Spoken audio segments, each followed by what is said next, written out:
Yes, the backlash from the National Assembly following the president's pronouncement about alleged corruption in the Houses of Parliament still dominating the headlines. And this is what we have on the front page of the Standard today. Use and dump.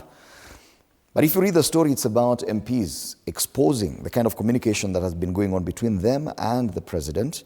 What we see there on the front page are excerpts from a WhatsApp group where they were communicating between MPs and the president, and the kind of what do I call this? A relationship. How the president has been controlling parliament. Yes. Hapa hii ni kama ile tu ya kuimba sifa za rais kwa hiyo WhatsApp group. Oh, rais, you are always right. Rais, you are doing this. You are the good one. So they call him the puppeteer. Communication, including excerpts from in-house WhatsApp groups in our possession, the possession of this paper, reveal President William Ruto's hand in parliamentary misdeeds, despite his recent tirade against the House.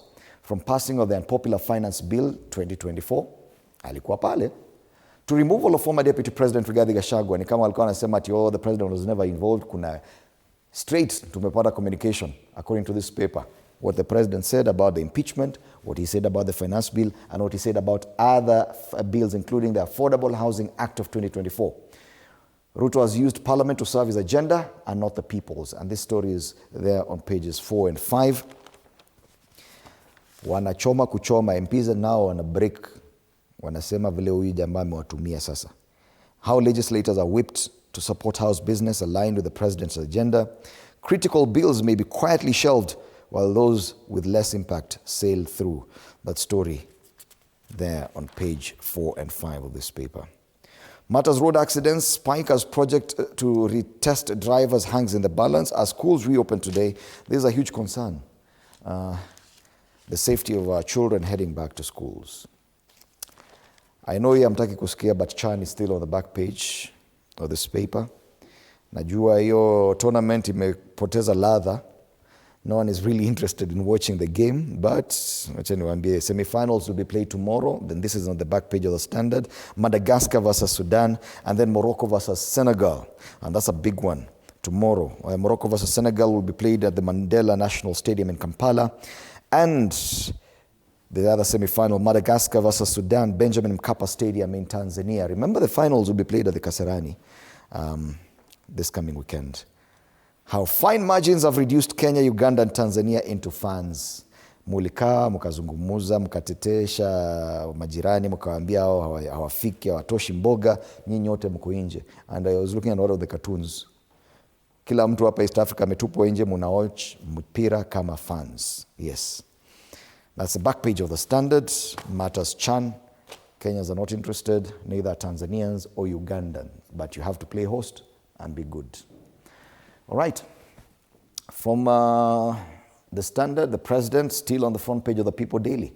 Inside Ruto's moves to silence critics. That story is on page 8. Still looking at how the president has managed to ensure that his critics are silenced. But this paper has other stories as well. The scandals haunting Kenya Kwanza government and Battle Royale as IEBC sets timelines for November polls. But the president still remaining on the front page of this paper. People Daily. People's politics, smart minds. That's their motto there. The Daily Nation steered clear of politics today, talking matters of education as schools reopen.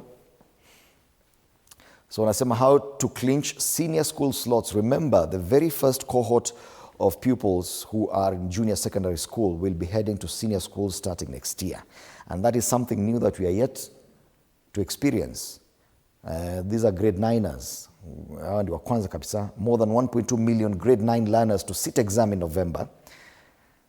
So the National Examinations Council Chief Executive Officer David Njengere explaining in this paper how the Kenya Junior School Education Assessment, what you're calling KJSEA, will be a summative test accounting for 60% of the final marks for grade 9 learners, the grade 6 main exam, as well as school-based assessments in grade 7 and 8 will be contributing the other 40%. This has never happened before in our education system.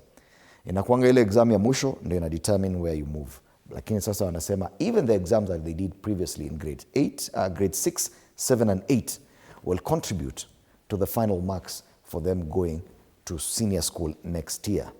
So many parents do not know a lot about this, but the Daily Nation has done you justice on page 8 of this paper. They're explaining how learners will get senior school slots and how this will align with career pathways. Other stories on the front page: Affordable Housing Fund to give 4 million loans for building rural homes. Parliament has approved new regulations for those with savings in the fund to secure loans to construct rural houses. Not bad at all. This story is on page 2, and I know many people who are hoping to build houses in rural areas. Kenyans can now borrow up to 4 million shillings from the Affordable Housing Fund to develop rural affordable housing units after Parliament approved new regulations. The National Assembly Committee on Delegated Legislation has cleared the draft Affordable Housing Regulations 2025 developed by the Public Works, Housing and Urban Developments, CS Alice Wahome.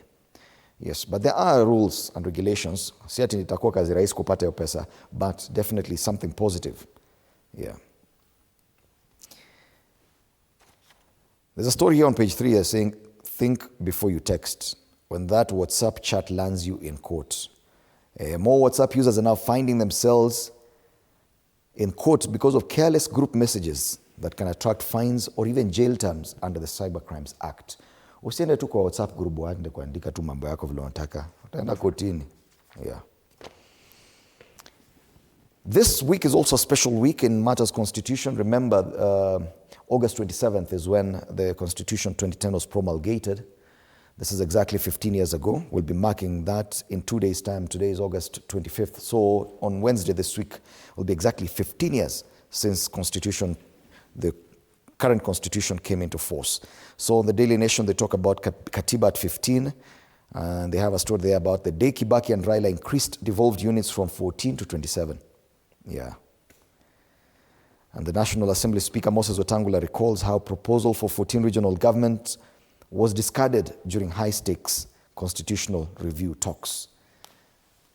If you don't know how we came to this constitution, this week you'll get a lot of stories on how it happened. On the back page, still matters Chan. Kenyans don't like this story much, but itabidi too. McCarthy's hand in the rise of Stars goalkeeper Omondi. Yes, now we are shifting our focus to the 2026 FIFA World Cup qualifiers. That story is what is there on the back page of the Daily Nation. And His Highness the Aga Khan is visiting Kenya for the very first time after he took over that position. Remember, this is the son of the Aga Khan who passed on earlier this year and was laid to rest somewhere in Egypt. Now he's traveling to Kenya for the very first time as His Highness the Aga Khan.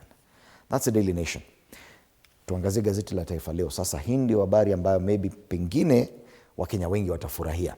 Serikali kukopesha raia kujenga ushago.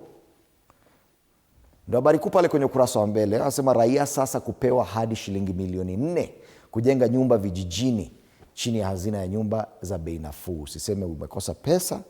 Kama wewe ni contributor wa hii affordable housing, you can access 4 million shillings as a loan. Hata hivyo wanasema yapo masharti makali kwa anayetaka kukopa, kama vile sharti awe mchangiaji wa hiari. Wewe ni mchangiaji wa hiari ama wewe ni ule umekatwa unakasirika umekatwa kwa payslip? Wewe si wa hiari. Mchangiaji wa hiari kwa hazina husika na awe na kibali kutoka katika akaunti yake. Ni masharti tu ndio upate mkopo wa kujenga nyumba wapi? Ushago. Alikuwa mbunge Lempurkel aga dunia. Amekuwa hospitalini tangu ahusike katika ajali barabarani. Lempurkel alikuwa mbunge wa Laikipia North. Mtihani wa kwanza wa KJSEA mwaka 2025. Fahamu mengi kuhusu tathmini hii ya kwanza nchini itakavyofanywa na wanafunzi takriban milioni 1.2. Habari kamili kwenye ukurasa wa pili. Masuala ya shule. Kumbuka leo watoto wengi wanarejea shuleni kwa muhula wa 3 wa masomo yao. Kibaki Raila walivyorarua katiba ya 2010. Njama ya kinara wa ODM na rais wa 3 ilizidisha county kutoka 14 hadi 47. So how did we end up with 47 counties instead of 14? Learn more on this paper. It's a story also on the front page of the Daily Nation. Pale juu, Masuala ya siasa sasa, ishara Kenya moja itaungana na Gachagua na Kalonzo. Mrengo wa Sifuna na wa Mushomba unania wa kumshinda Ruto mwaka 2027. Habari kamili kwenye ukurasa wa pili. Na kandanda, ndovu arejea juu ya mti EPL baada ya kushinda tena. Wale Arsenal walitandika timu moja mabao 5-0. Vijana wembe wa Arteta wanyanyasa Leeds, Spurs ikimduaza Pep. So Arsenal back on top of the Premier League table after their 5-0 win against Leeds United. Wengine kama Manchester United nafikiri walipoteza, wale ni wanyongeni. Na leo hawana mtetezi hapa studio, kwa hivyo tunawamaliza, tunakanyaga kabisa. On the Star, Kenya targets dirty money gangs in grey list fight, matters money laundering. And I do have a physical copy of the Star as well. Tuangazie pale. Some 56 real estate agencies and 19 companies on the state radar. Chatusome, because the story is there on pages 4 and 5 of this paper, matters money laundering. It is a big deal. Lakini wengi wapendi kuzungumzia hiyo because ina benefit watu kadhaa. So the government has intensified the crackdown on perpetrators of illicit financial flows and money laundering through real estate and shell companies as the country faces increased scrutiny from the international community. Money Laundering and Terrorism Financing Trends and Typologies Report 2025 by FRC has flagged suspicious transactions valued at 6.97 trillion shillings. It's bigger than our annual economy, bigger than our annual budget, the amount of money that's being traded chini. So 56 is the number of real estate agencies on state radar, 119 companies under surveillance, and 9 is the number of betting firms on the watch list. About 8,057 people. These are the number of suspicious transactions and reports. And a number of politicians, businessmen, and women are on the radar. Matters dirty money. So that's the main story there on the front page of the Star. A very interesting photo there on the front page of this paper. KWS officers moving giraffes from Kedong Ranch for safety. Na wanang'ang'ana hapo wanaume kama 30 na giraffe moja, anaitwa twiga. Kindiki has turned his village home into political command post 2027. I think he wants to create his own Wamunyoro as well. A story is on page 2. Matters campaigns. And kuna mahali wanazungumzia this deputy president and his fate. Ni kama ile position yake inaendelea kuwa smaller and smaller as Raila Odinga increases his occupancy in the broad-based arrangement. That's the Star, fresh, independent, different. You can grab yourself a copy of this paper for 60 bob hapa Kenya. Finally, Matters Business. Cash crisis as budgets of 26 counties rejected. Budget controller withholds approval over non-compliance, and Treasury CS Mbadi says July funds have been released as at August 11th. So at least 26 counties are staring at a cash crunch after the controller of budget, Margaret Nyakango, declined to approve their budgets due to non-compliance and blocking disbursements. Kuna vile wamefanya, wakaambiwa hiyo pesa itoki sasa. Put your houses in order. That's the main story on the Business Daily. The other story, banks trigger shifts in most valuable NSE firms. Listed banks have risen to the top of the most valuable companies at the Nairobi Securities Exchange over the past decade, riding on their higher profitability. Remember, banks always make profits year on year. Whether wewe mfuko yako imekauka ama imefanya, banks are always making profits.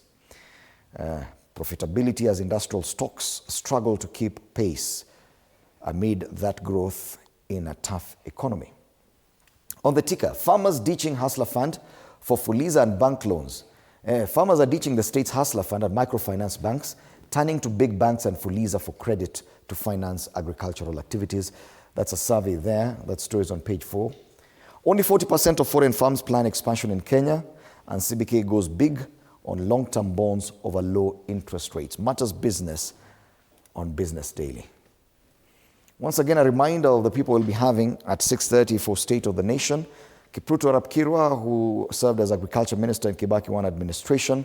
Political commentator Mesha Kodede. Kitui Central MP Dr. Makali Mulu. And Wakili Dr. Adrian Kamotho will be in studio So do stand by for that, coming away at 6:30 this morning as we take a look at the big headlines. Sasa tuangazie karakacha, tuangazie tujue watu wa wachoraji wanazungumzia